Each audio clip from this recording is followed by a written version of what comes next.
So we were watching DuckTales. We were watching that last night. It's a great cartoon.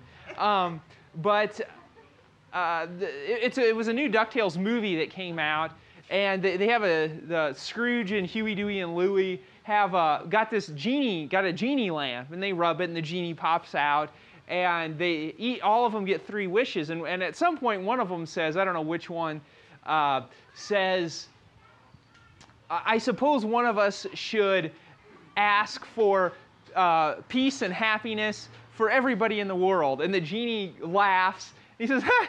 He said, I asked for, you get a wish, not a miracle. So, our world is just,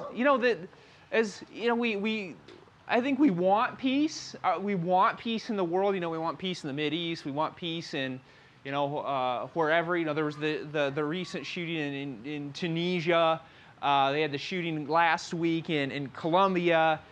Just all sorts of stuff that goes on. We want peace, but if you take a long, hard look at it, it's kind of one of those things. Well, it's kind of like a pipe dream. We want peace and we need to work towards it, but in all reality, I mean, there's always going to be somebody fighting about something. That doesn't mean we should just throw up our hands and do nothing, but again, it's kind of like you get a wish, not a miracle. And we all have conflict in our lives, and that's what this launch of this series is going to be about. Is about managing conflict from a biblical standpoint, as God would have us manage conflict.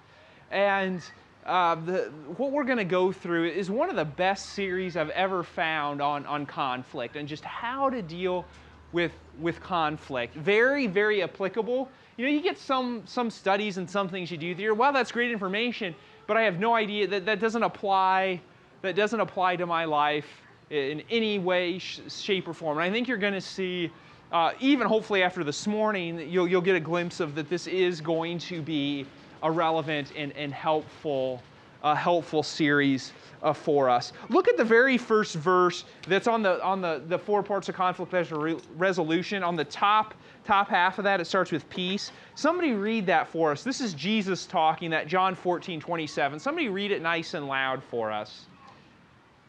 Peace I leave with you, my peace I give to you. Not as the world gives, do I give to you. Let not your hearts be troubled, neither let them be afraid. Thank you, Sam. Peace I leave with you, peace I give to you. Not as the world gives, do I give to you. Now not as the world gives peace. That can be inserted in there. He's not talking about the giving, but what he gives. Peace. What's the difference between the kind of peace the world gives and maybe the kind of peace that God, that Christ is talking about? What might be the difference between the two? And that's something to begin to reflect about, to begin to think about. Peace is often used, and you see it in the Bible, peace is used as a greeting. It's also used as a kind of a benediction or a dismissal. We even do that here at church. You see, when we see somebody, what do we say? Peace be with you. Yeah, when you see, peace be with you. What about just every day on the street if you meet somebody? In Minnesota, we say hi to people and nod at people. You go to other places and they'll think you're weird for doing that. But what do you say when you meet somebody? What's our greetings? Nice to meet you. Yeah, nice to meet you. Hi. Hey. Nod of the head. If you're riding on a motorcycle or a bike, you wave. If you're nice. So, that's our greetings. What do you say when you leave? Bye. See you later. Get lost. Get lost. That's right. So we've got, but what So let's say you do goodbye is what? Is a short? Does anybody? Goodbye is a shortened version of what? It's God be with you. That's a short version of God be with you. So when we say goodbye, or do we literally often mean God be with you? I mean, no, usually not. Is there anything we can really give to people when you say a hello and a goodbye or a peace? Not really. I mean, that's all there really is. It's just, in that case, it's just a word. You say, hi, peace. That's about all you can say. It's here and it's gone. But when we talk about Christ's peace, there's something different about that. What else would you say, just thinking about it here for a second or two, What would you say? What might be a difference between the world's peace and what Jesus might begin to talk about as peace? Dawn mentioned it last week too. Dawn, what was our definition of peace? Oftentimes, what is the world's understanding of peace? I don't know if you know where I'm going with this, but he said it's not, the world's definition of peace is often just an absence of conflict, right, or war. If you're not fighting, you're at peace. So right now we could say, maybe Israel and Palestine or the Palestinians might be at peace, but that's just because they have a ceasefire, just because they're not shooting at somebody. Is that necessarily peace? I don't know, not really. All right, think of a relationship in your life. Now, just because you're not yelling at each other, or just because you're not physically fighting, does that mean you are at peace with that person? No. Last week I was working at a Cub up in Fridley, and I ended up having to call up the police on a couple because they were fighting in the parking lot. And they actually drove across the street to a gas station before the police got there. They weren't yelling or screaming or whatever anymore, but when they got in that car, it was pretty evident the couple wasn't at peace still, right? They just agreed, well, we're going to quit yelling at each other and throwing things at each other for the time being, but they weren't at peace. Any second I expected it to flare back up again. So I think we know intuitively that, there's something deeper to peace than just an absence of fighting or an absence of conflict. Well, a lot of times our conflicts don't ever erupt into actual fights, do they? We just don't like somebody, so we don't, or we're not at peace with somebody, so what are some things we do? Avoid. What else do we do? Just leave. Yeah. What are some responses to conflict? There's kind of what do you call it? What's that? Spectrum. Yeah, a spectrum of ways that we can handle conflict. You can completely avoid it on one hand. Now, we're all probably somewhere along the spectrum here. Some of us are conflict avoiders. We just avoid conflict at all costs. Sometimes you just end up letting people walk over you. You'd rather keep the peace, whatever that means. Is that really peace that you're keeping? Not for you, is it?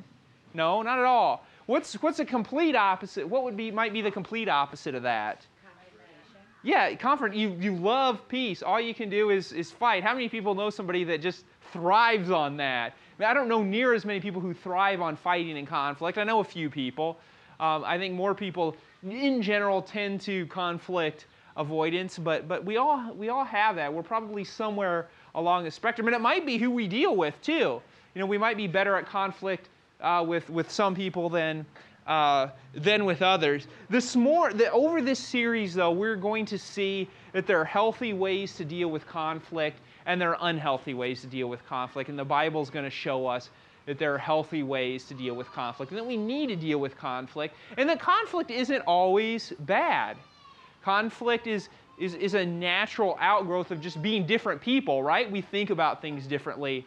We disagree about things that are fine to disagree about. It's okay, but it's really about how we handle the conflict that makes the difference. So we're going to learn. The Bible has a lot to say about conflict and how to handle it well. And that's what we are going to look at here really this morning.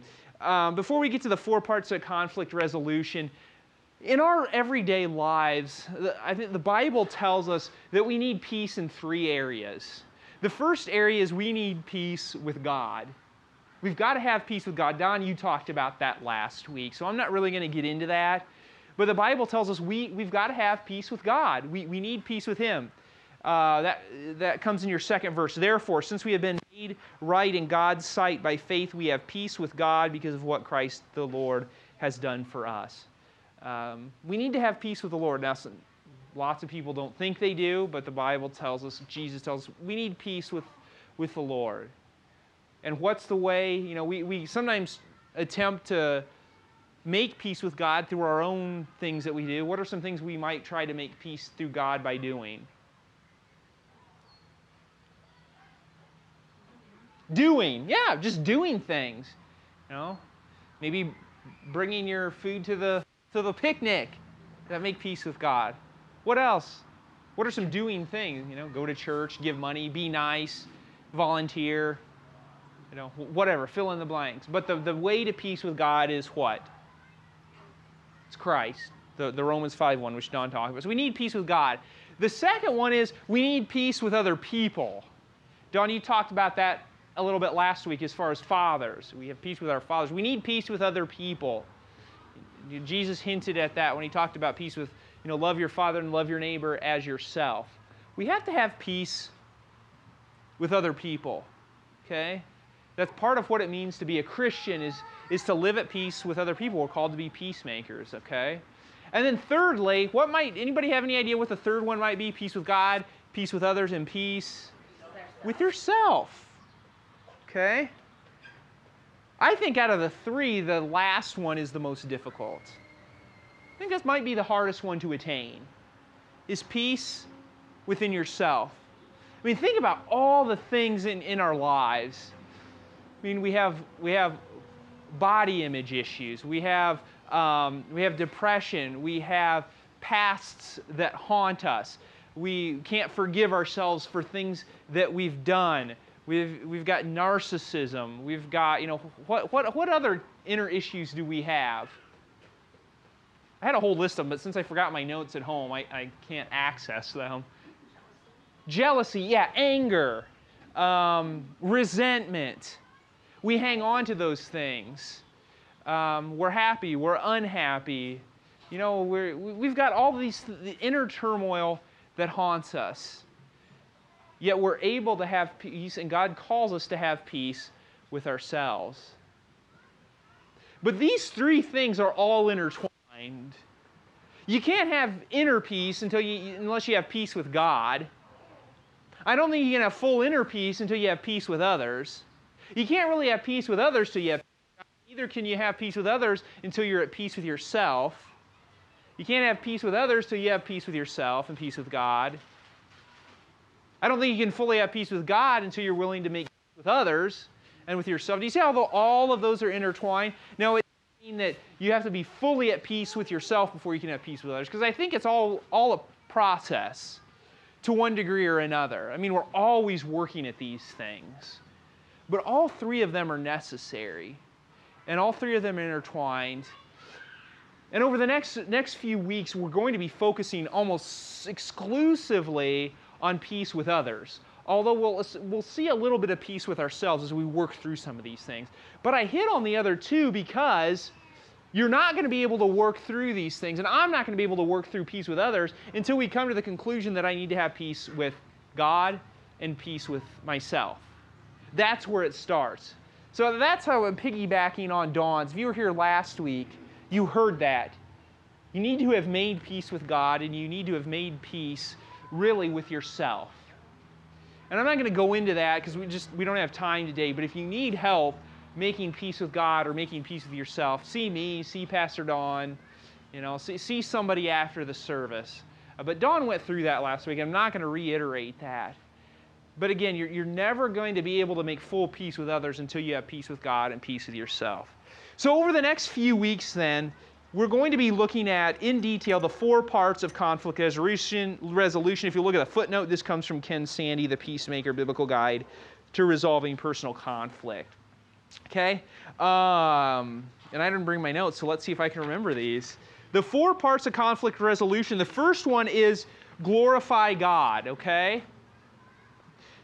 The first step in conflict resolution, again, we're going to work through these, but is we will seek to glorify God. So the first blank is glorify God, and follow Him instead of focusing on our own desires and what other people do. We can't control other people, right?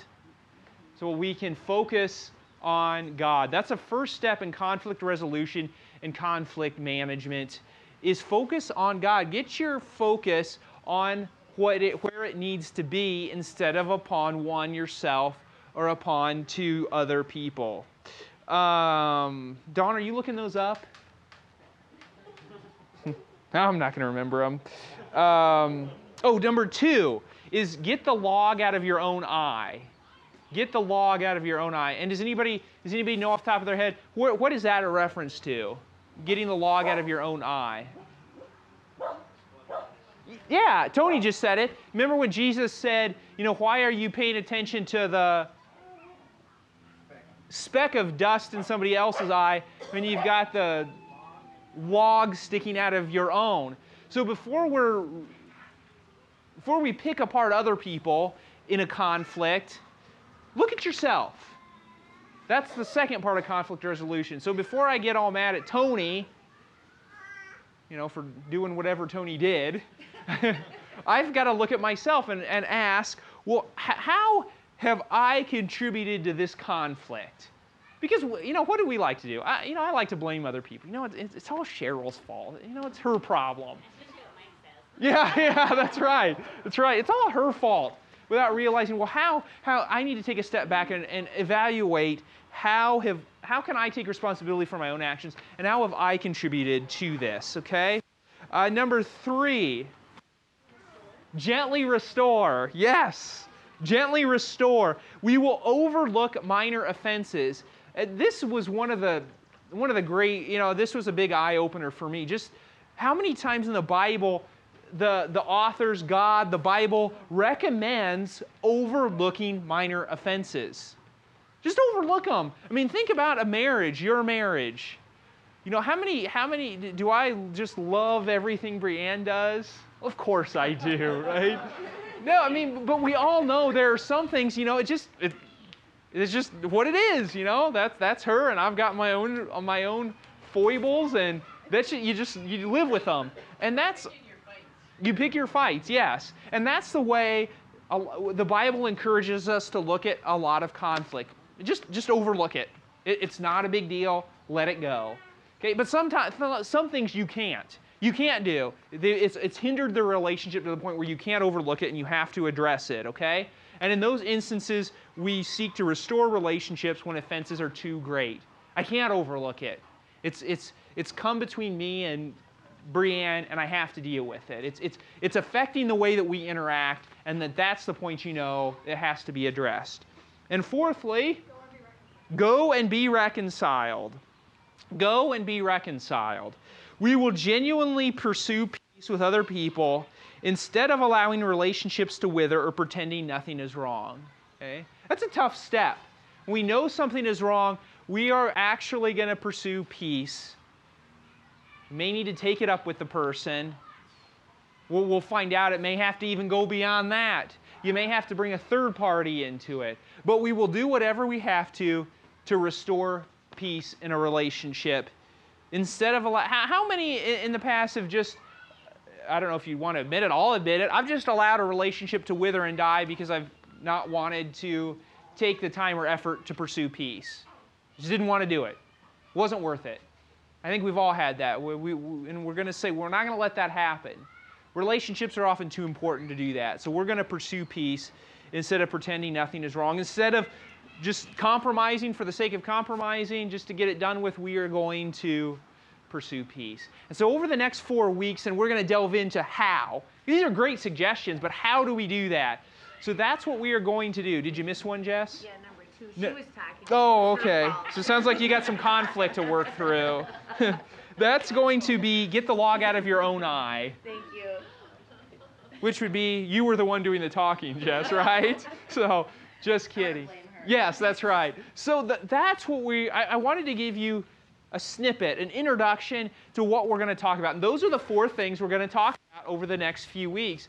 I'd encourage you to come to a small group. We're going to work through it in more detail. I'm also, at the end of the session, I'm going to have little pamphlets to hand out to everybody that's actually printed by the group that prints this. So you can have a little pamphlet to take home and hang on your refrigerator or do as you deal with these things. And I want you to understand, is conflict resolution easy? No, it isn't. It's hard. It's hard work.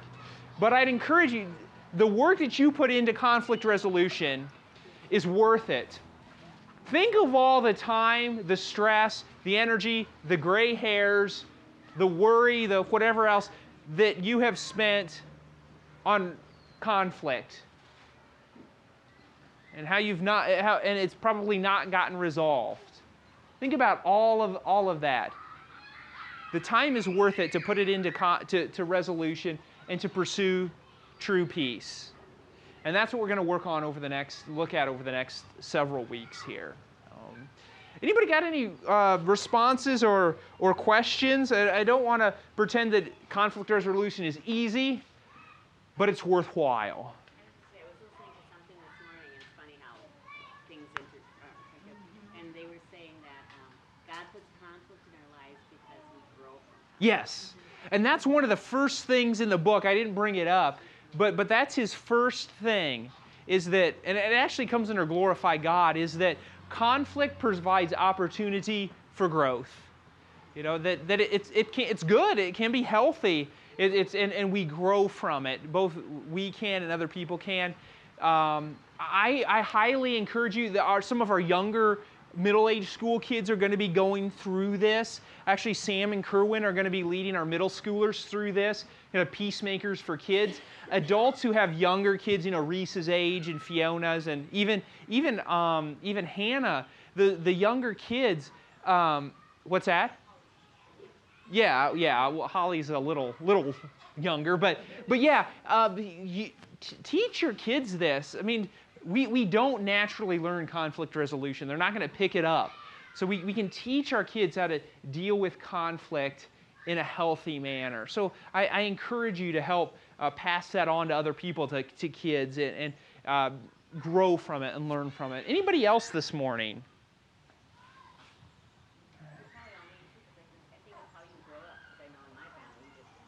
Yes. Well, and that's how.